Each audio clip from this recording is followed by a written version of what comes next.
So I was just looking at the weather forecast after a complete washout, which has been this weekend, and it looks like there's going to be a nice sunrise in the morning. And I was just looking at going to Cumbria, and if you look on the map you'll see that over the Cumbrian Fells you've got some patchy cloud and quite a lot of clear patches, and that's at 4 o'clock in the morning.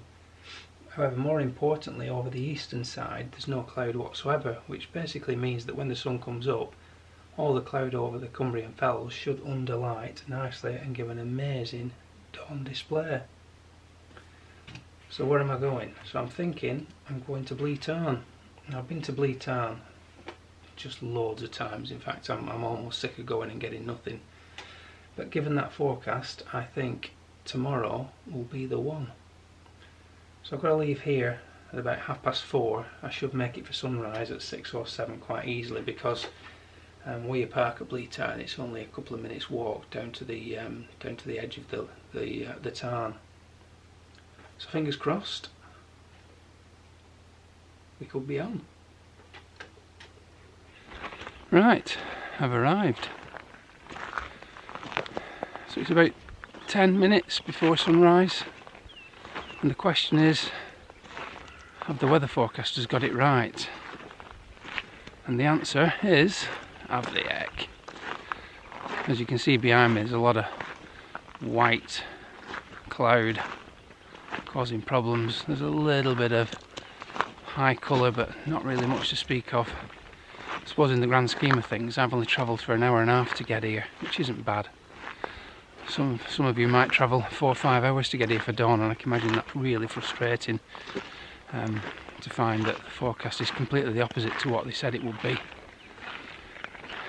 But anyway, I'm going to set up, have a look through the viewfinder, and then see what happens. You never know. So my idea was this morning, I was going to shoot a panoramic of a number of pictures stitched together, vertical pictures,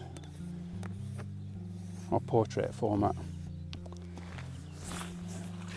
Having said that, with the light not being great, it's probably not going to happen. The key thing with panoramics is that you get the camera absolutely level. The starting point for that is the tripod. Now, this particular tripod has got a spirit level, and that's critical, that's absolutely bob in the centre, so that when you rotate the camera you don't get the camera dipping and rising as it moves through the panoramic. Now, I find that I stitch about 8 pictures together, and I overlap each picture by about half to ensure that the overlaps match perfectly. I don't use an L bracket. It's not because I don't believe in them, I just simply don't have one. But personally, providing I keep the lens at a longer focal length, I haven't really experienced any problems stitching them together. So what I've got to start with, because the sky is quite bright, and the foreground to be fair, with a dark band in the middle, I've used this technique before. I've got a graduated filter, 0.6 on the top and a 0.3 on the bottom, because the actual bottom part of the frame isn't as bright as the sky. And just level the camera up so the tripod and the camera are perfectly level. There we go. Got a great little handy spirit level on the back of the LCD screen of the camera. So yeah, it's showing perfectly level now. So all in all, when I pan, there shouldn't be any changes in pitch as I rotate the camera around. Yep, seems good to me.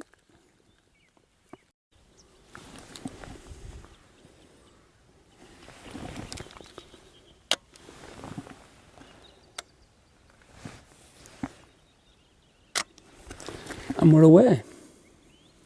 So overlap by about half, take another shot.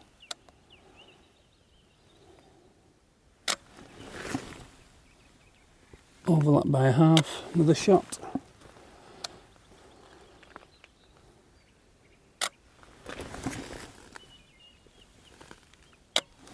And I'll do that for the whole sequence until I get all the way over to the Langdale Pikes to the right.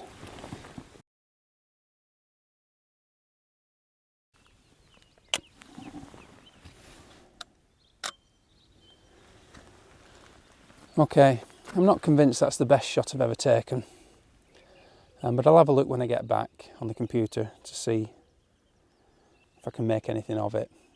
But I was here in the autumn last year, 2016, and on that occasion I had no clouds at all, and I mean, it's not ideal from a landscape point of view, but for whatever reason it really worked on this occasion. The sun came up and hit the hillside, and because it was autumn it was the most beautiful golden colours. And I don't know whether you remember Blue Peter, or if in fact Blue Peter's still going, I'm not sure. But they had a saying when they were making a model how to sticky back plastic and fuzzy felt and glue. And it was when they couldn't make it in time for the programme to end. And they'd made one in advance, and it used to be, here's one we made earlier.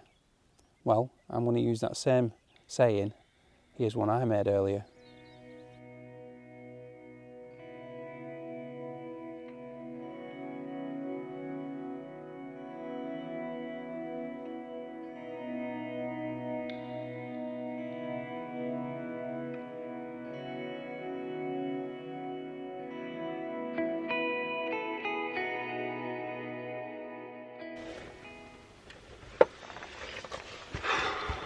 So I've just got back to the car and I've been down the hillside recording some audio just to use on other video clips. And I could have easily left. It's only the fact that I'm just about to make a brew that I didn't. And I realised that I'd just left that on the grass. I just walked away from it. What an idiot. So glad I remembered that.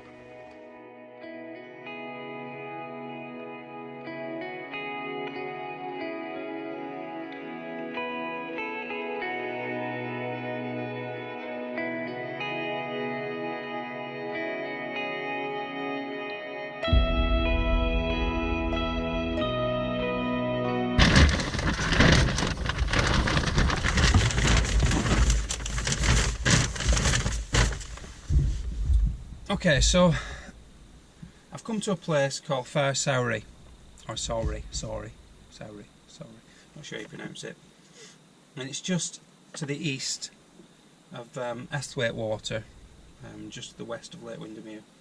And I've come here because there seems to be a nice area of woodland. It looks like broadleaf semi-natural. You've got plantation woodland further left in Grisdale. And this is a different colour green on the map, which suggests it's broadleaf semi-natural. So I'm going to head there.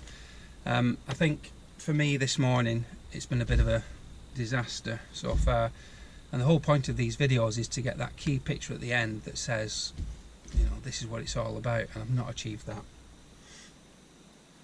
So I'm going to adapt what I do. I'm going to drop the landscape shots. I think the picture that I showed of Blea Tarn in autumn doesn't really count. It's a bit of a cheat. So I'm going to head down there and going to have a walk through the woodlands and maybe start shooting things low. But I'm going to try and get something nice nonetheless. I still think that there's an opportunity to finish this video with a nice shot. So let's get it done. Now, I'd only been out there for 10 minutes when it dawned on me that I was actually starting to fall asleep. So I headed back to the car to get my head down for a little while.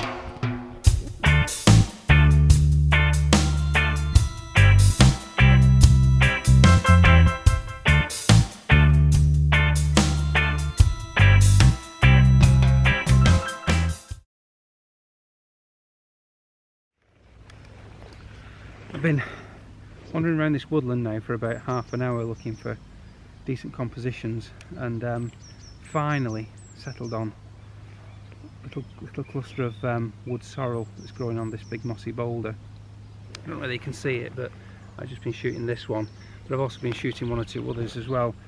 When I got here there was one particular flower head that had what I think is a midge just sitting on the top, and that made quite a nice picture, but I had to act quickly so I couldn't make a video about that particular shot. But just to run through the equipment that I'm using for this, I've got an angle finder to help me look through the lens in awkward positions, 100mm macro, cable release. Now with this particular shot I've not been using mirror lockup or self-timer. The plant, although tiny as it is, isn't the easiest to photograph. It's got this big long stalk on it with a massive flower head just sitting on the top, and the problem with that is slightest bit of wind and it blows around like it's in a hurricane. It's really still today, but it's still quivering. So what I'm doing is I've whacked the ISO up as high as I dare go for this particular camera body. I can get to about 1000 before it starts to show any noticeable noise, and I've been shooting at various apertures, working from f2.8 right through to f8. I'm probably going to use focus stacking on this particular shot just to ensure that I get all of the detail in the flower head, but at the same time render the background out of focus as much as possible, just to give it that nice arty feel and make it stand out from its surroundings.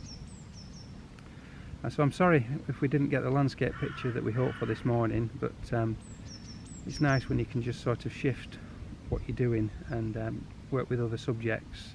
So I always carry a full complement of kit in my bag, long lenses, macro lenses, wide angle, the whole lot. It's quite a heavy lump to carry around, but when it comes to days like this, when you know the landscapes don't come together, you've got to change and do something different. So hopefully, although we didn't get the clincher this morning with a nice landscape scene which I'd hoped for, with a bit of luck one of these little flowers that I've just been photographing now will produce the goods, but time will tell when I get back to the computer.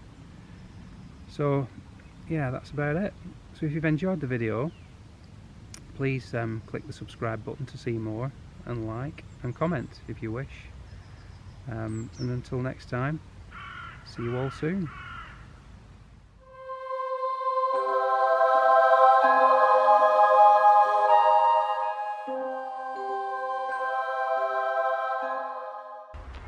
So I pretty much finished, and I was on my way back and I got stuck in traffic on the A591, and whilst I was sat in traffic I remembered a little place that I've not been to for absolutely donkey's years.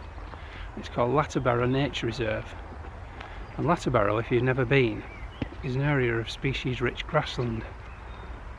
Now species rich grassland is made possible for two reasons. One, the scrub's managed, and two, there's sensitive grazing management in place, and the result is a huge variety of native wild plants.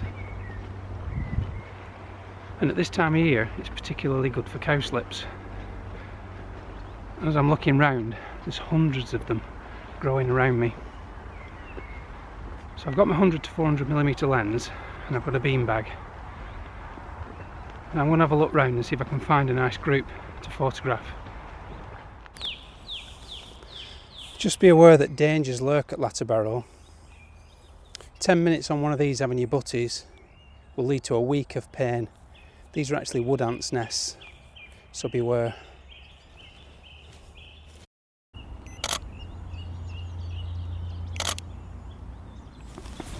Really happy with that. So I spent ages looking round for a nice group that was set against a dark background, which is what I was really looking for, but in the end I've settled on this plant, which I'll show you. It's about 6 or 7 feet away, these two here, and whilst it's not a dark background, it's a very nice green background that helps to separate it from its surroundings. Right, I'm using the 100 to 400mm lens, and I've got it set at the 400mm end. I've also got it on a beanbag, and I'm using an angle finder just to save any neck pain later on. Now, the idea of shooting on a beanbag and with a long lens is that it helps to separate the subject from its surroundings. The grasses in the foreground are actually in the way, but because the 400mm lens is able to shoot through that, you can't see it, and it just renders it as soft out of focus green. and it really makes for a nice pictorial image.